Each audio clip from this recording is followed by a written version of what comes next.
professor Guto Aragão, novamente, aqui no nosso canal, passando essas informações básicas, né? Quero lembrar a vocês que a nossa intenção é passar o básico do conteúdo.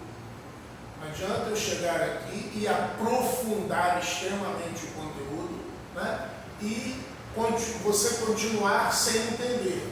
Então, a nossa intenção é mostrar para você esse universo da biologia de forma mais fácil, de forma mais tranquila, né? Para que você possa, depois de entender o básico, aí sim, você se aprofundar nesse conteúdo. Perfeito? E lembrando que, em breve, nós teremos soluções de exercícios, né? Eu vou gravar algumas resoluções de questões que caem muito em vestibulares, caem muito em concursos, para ajudar a memorizar isso aí, ajudar a guardar, a entender essa coisa da biologia. Então, hoje a gente vai tratar de um assunto que me foi pedido aí ao longo da semana, um assunto delicado, um assunto complexo, que é a síntese de proteínas. Eu vou tentar minimizar ao máximo essa questão da síntese de proteínas, para que você possa, né, depois de entender a base da síntese de proteínas, aprofundar, ok? Então, vamos relembrar que proteína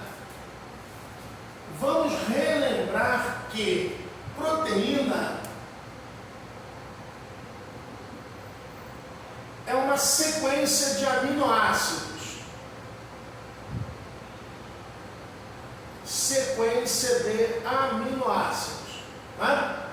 Dá uma olhadazinha lá naquela nossa videoaula de composição química, que tem lá uma aulinha sobre proteínas. Então, aminoácidos. A gente tem na natureza 20 aminoácidos diferentes. Né? E as proteínas diferem umas das outras pelo número desses aminoácidos, pela posição que eles ocupam, né? E pelo tipo de aminoácidos. Então, lá nesse nosso vídeo lá de proteínas, a gente vai ver, por exemplo, que eu faço uma comparação com a palavra amor. Né? Eu posso fazer Roma, ramo, Omar, amor, só mudando a ordem das letras eu mudo totalmente o significado das palavras. Você imagina colocando mais letras ou tirando letras. Então as proteínas são isso. Muito bem. Quem determina então a posição, o número e a ordem, né? O tipo de proteínas que vão entrar, tipo de aminoácidos que vão entrar na estrutura daquela proteína, o DNA. Então, se eu vou fazer ramo, Roma, Omar, amor, quem vai dizer qual dessas quatro, entre aspas, proteínas as minhas células vão produzir é o DNA. E o DNA faz isso através dos seus códons. Né? Dá uma olhadinha lá também, a gente tem uma introdução para a evolução biológica, né? Tem um vídeo nosso lá de introdução ao entendimento da evolução biológica, que você vai fazer esse amarrado entre DNA, proteína, características, evolução e etc. Então, quem faz isso? Através dos seus códons, que são trincas de bases nitrogenadas, né?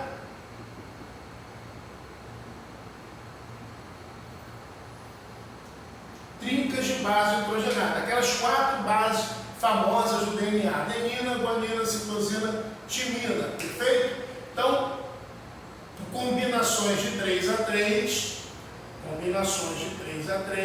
vão ser esses códons. E aí existe uma tabela, essa tabela é uma tabela universal, ninguém precisa decorar isso, né? Essas tabelas, normalmente, quando há necessidade de consultá-las numa questão, a questão fornece a tabela. Então está lá, por exemplo, AAA corresponde a fenilalanina, não sei, não guardo essas coisas também, não há necessidade. Né? Então, eu tenho lá uma tabela onde cada trinca corresponde a um aminoácido. Muito bem.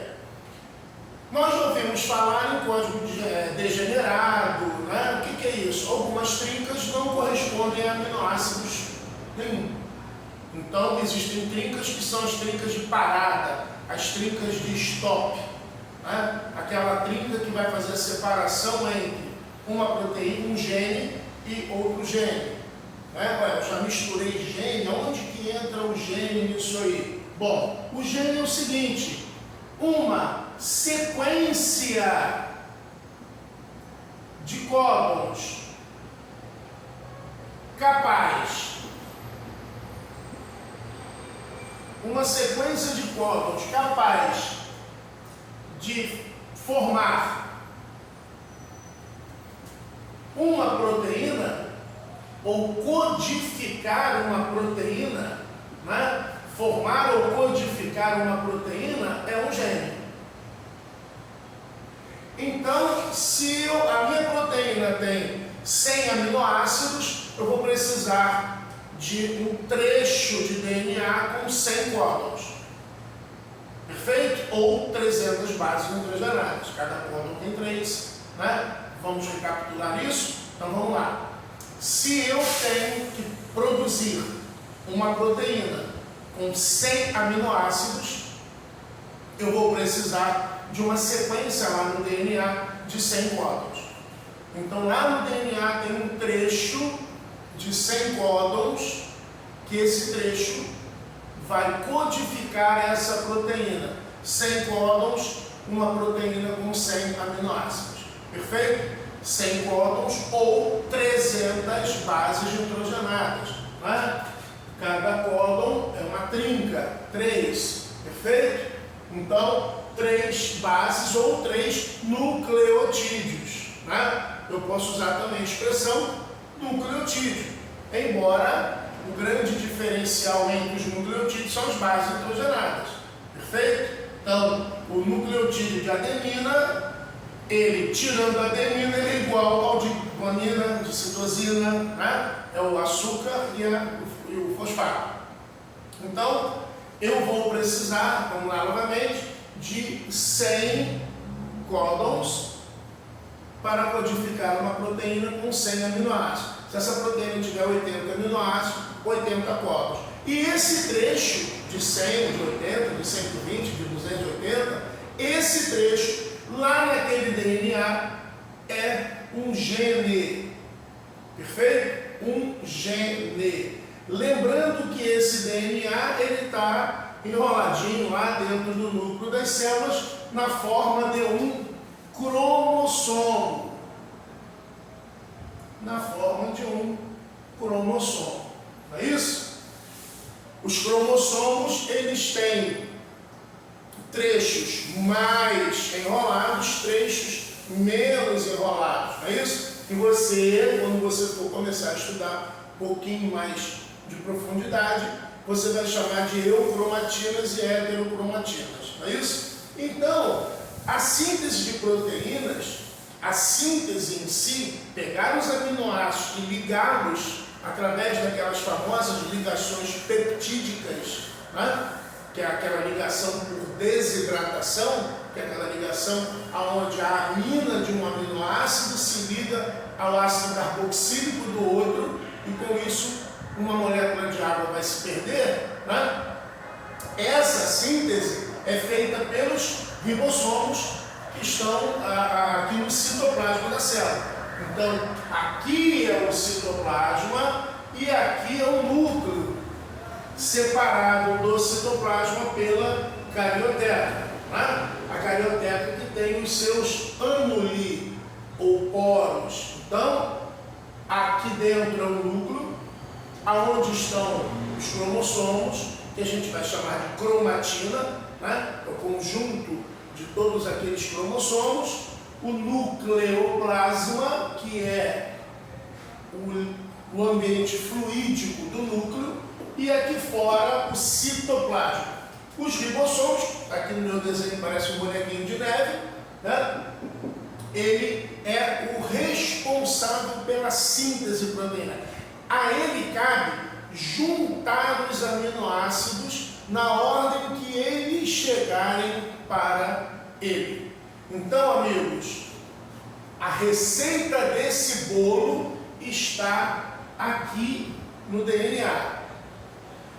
A fábrica desse bolo está aqui no ribossomo. Perfeito?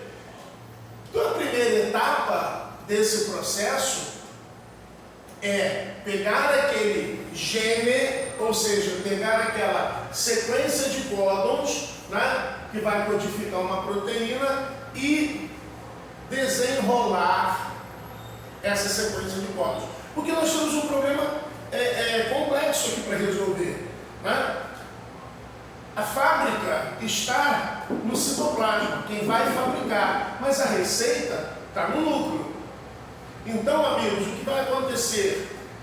O ribossomo não vai ao núcleo, embora ele tenha sido formado lá, né? Ele foi formado lá dentro do núcleo, naquela região chamada de nucleolo. O nucleolo é uma região do núcleo que é rica em RNA ribossômico, que é o que forma o ribossomo. Vamos anotar aqui, ó.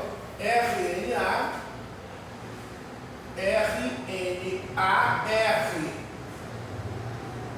O ribossomo é formado por uma molécula, né? Por uma substância chamada RNA, ácido ribonucleico, de um tipo específico.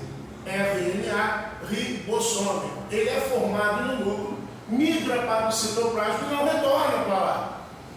Então, a gente chega num conflito. A receita está lá e não vem para cá, e a batedeira desse bolo está aqui e não vai para lá.